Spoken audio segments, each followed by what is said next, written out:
Item: SCP-767.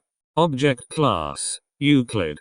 Special Containment Procedures: SCP-767-1 through SCP-767-13 are to be held within SCP-767-14, which shall be kept closed and locked at all times. SCP-767 is to be held in the Hazardous Items Secure Containment Center of Research Site. Access to SCP-767 requires written authorization of at least one Level 4 Site Administrator. Description: SCP-767 is the designation of a series of objects which was recovered from Redacted Police Department on 19. SCP-767-1 through SCP-767-12 are a series of photographs taken with an instant camera on self-developing film that appear to be the source of the anomalous properties of SCP-767. The photographs are labeled 1 through 12 in the lower left corner, however the numberings are in reverse order to the apparent chronology of events they depict. When viewed in reverse, proper chronological order, images 12 through 7 follow a first-person perspective of an individual entering a room and examining a single table. SCP-767-6 is a top-down view of the table, which in new iterations alternately reads on the ceiling or it's above you written in a red substance that has the appearance of fresh blood. SCP-767-5 and SCP-767-4 indicate a viewpoint of someone who is facing downwards as they are drawn into the air above the table, with small wisps of dark smoke or gas visible along the edges. SCP-767-3 through SCP-767-1 portray a corpse, initially intact but with heavy lacerations, then data expunged. It is not known where these images were taken or if this was indeed how they originally were taken. When brought to a new location and kept for at least 1 week, SCP-767-1 through SCP-767-12 will change to reflect a room within the structure.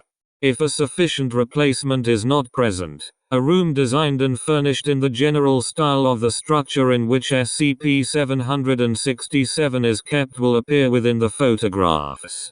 The individual present in SCP-767-1 through SCP-767-3 takes the form of the last individual to suffer the effects caused by exposure. This self-adjusting property has been duplicated onto SCP-767-13 and SCP-767-14.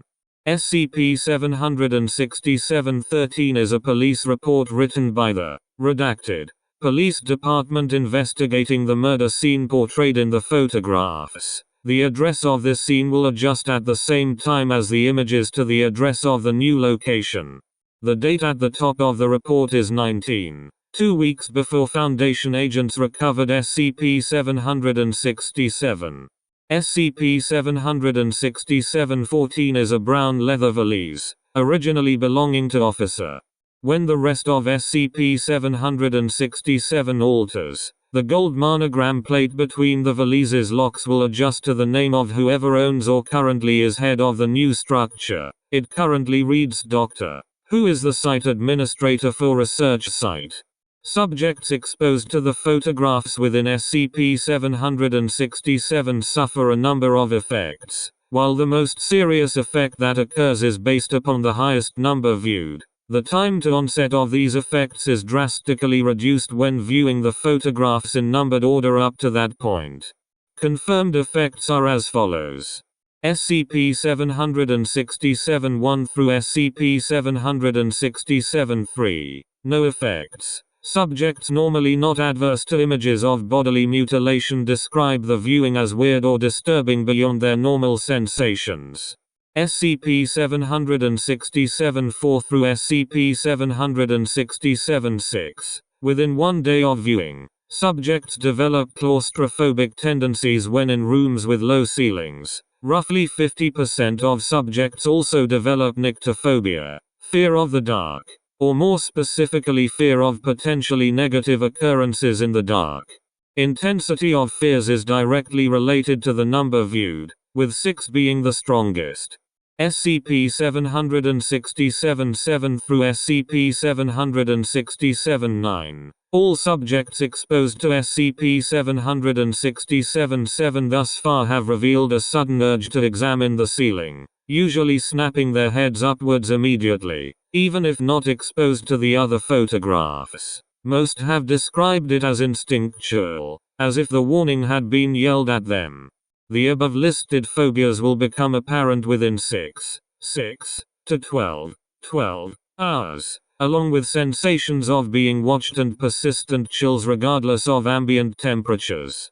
SCP-767-10 through SCP-767-12. Subjects who view these photographs suffer fear-induced paralysis if attempting to move away or engage in any activity not involving observation of SCP-767. No more than 5 minutes later, a black, gaseous mass begins to form at the ceiling, described as smoky or shadowy and designated SCP-767-15. Video and photographic images do not record the appearance of this mass. If SCP-767-15 forms outdoors, or in a room taller than 4 meters, it will form at approximately the 4-meter mark. Tendrils of the substance reach down to grip the affected subject and lift him or her into the air, at which point, data expunged, until it appears as in SCP-767-1. The nature of SCP-767-15 is currently unknown. Researchers and security agents who have attempted to physically intervene are thrown away with great force, and physical attacks against the mass pass through without significantly altering the whole. Currently ongoing investigations have found additional cases of bodies discovered in the same condition as that caused by SCP-767-15 over a course of 1 decade before Foundation agents became aware of the anomalous items and attributed to various other sources. Similar reported instances which occur are under investigation for potential connections.